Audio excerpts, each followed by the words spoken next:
4 years of client work, hundreds of logos, websites, and marketing materials, thousands of hours of creative energy poured into other people's brands. And Alex was making good money, but only once per project. Until the day Alex realized something that changed everything. Buried inside every client deliverable was a layer of creative work that still belonged to Alex. And that layer was worth a fortune. Welcome back to Empower Art, Time, and Money, and to part 2 of our series, 5 ways to make money from work you've already created. If you're just joining us, here's what you missed in part 1. We met Maya, a photographer who audited her creative archives and discovered images with untapped revenue potential. By shifting her mindset from completed work to income-generating asset, Maya generated over $2,000 in new revenue in 6 months, from photos that were already sitting on her hard drive. The core insight from part 1 was this: finished doesn't mean done. Every piece of creative work you've ever made has multiple revenue lifetimes. You just have to know how to unlock them. Today, we go deeper. Because Maya's story was about volume, she had a massive archive and learned to see it differently.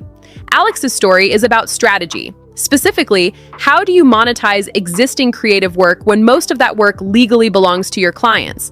How do you build a product business from your skills and style without stealing intellectual property or burning the professional relationships you've worked years to build? The answer is something Alex calls the smart separation strategy. And by the end of this episode, you're going to understand exactly how it works and how to apply it to your own creative business.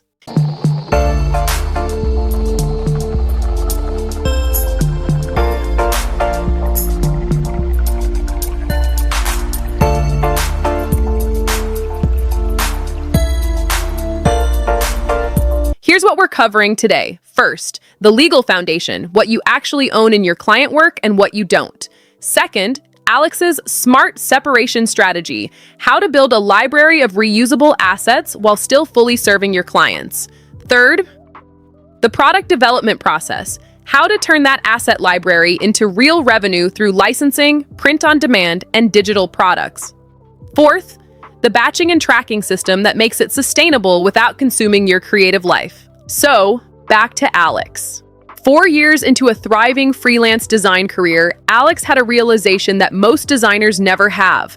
Not because they're not smart enough, but because no one ever teaches this in design school, in online courses, or in any of the freelance advice content that dominates the internet. Here's what Alex figured out. When you create work for a client, you're typically creating in layers.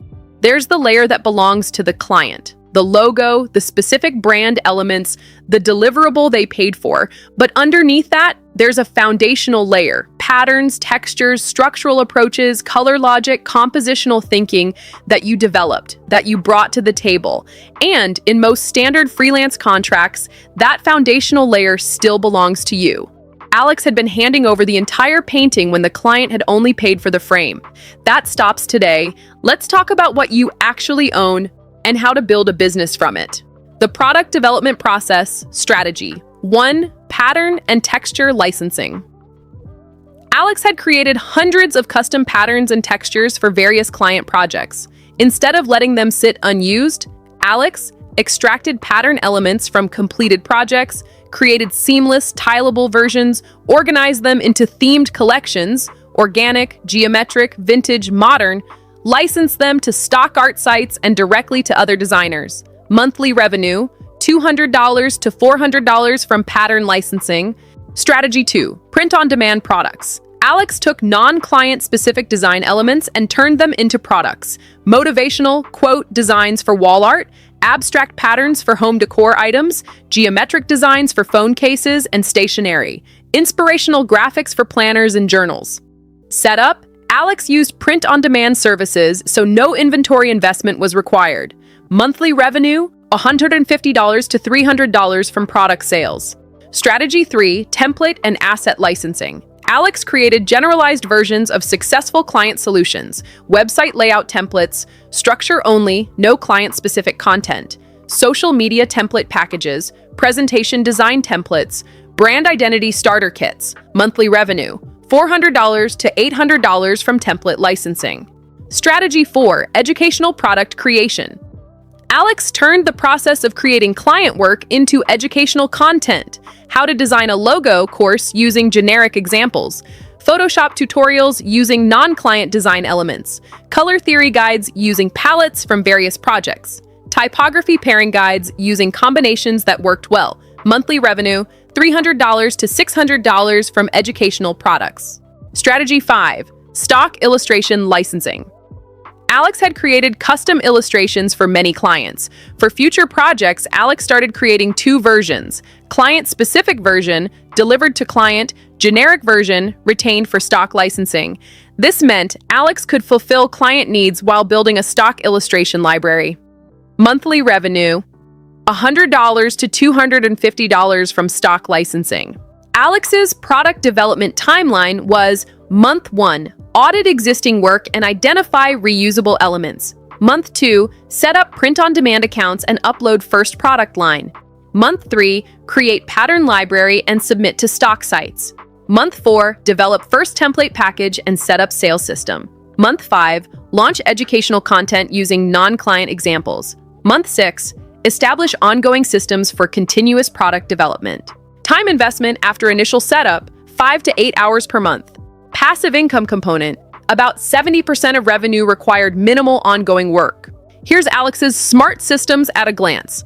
The asset library system.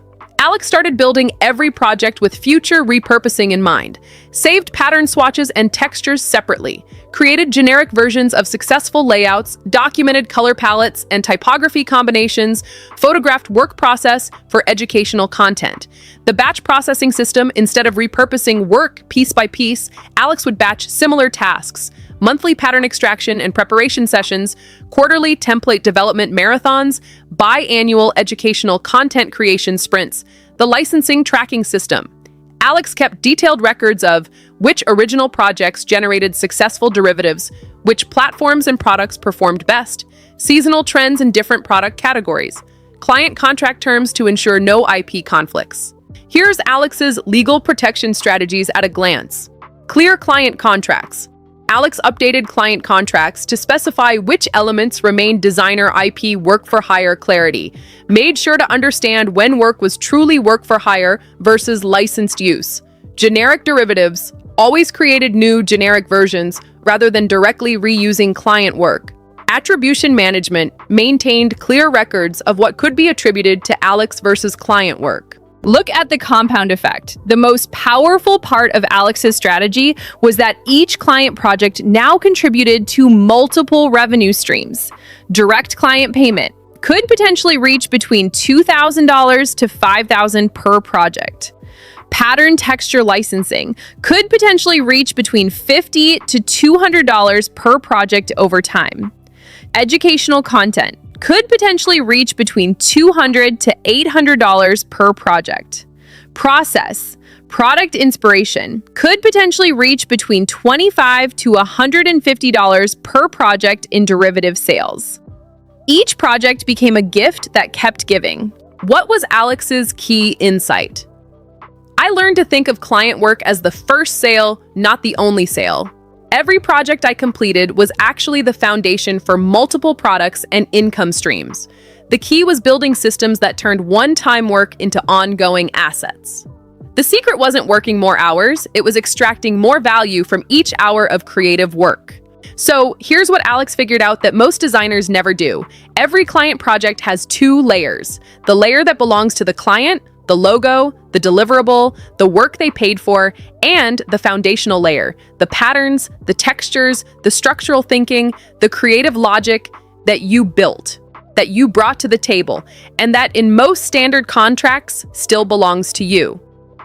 Alex stopped handing over the whole painting when the client only paid for the frame, and by building a smart separation strategy, creating in layers, cataloging reusable assets, and systematically turning that foundational layer into digital products, Alex built a product empire on top of an already thriving client business. More revenue, less time, and zero compromised client relationships. That's the power of thinking like an asset owner instead of a project-by-project freelancer. But here's a question worth sitting with before part 3. What if your gold mine isn't in your images or your design files, but in your words? In the knowledge, the frameworks, the industry expertise you've quietly accumulated project after project and never once thought to package? Because that's exactly where our next story goes. In part 3, we meet Sam, a copywriter who discovered that words written once could be sold many, many times. No plagiarism, no contract violations, just a smart system for turning 2 years of client work into over $38,000 in new annual revenue. And the strategies Sam used, they don't just apply to writers, they apply to any creative entrepreneur who has been quietly getting paid to accumulate expertise and hasn't yet figured out how to monetize what they know. Hit follow and come back for part 3, because this one is going to change how you think about every client project you've ever done. What industry or niche have you worked in long enough to consider yourself an expert? You might be sitting on a course, a template library, or a consulting offer you haven't built yet. This is Empower Art, Time and Money. See you in part 3.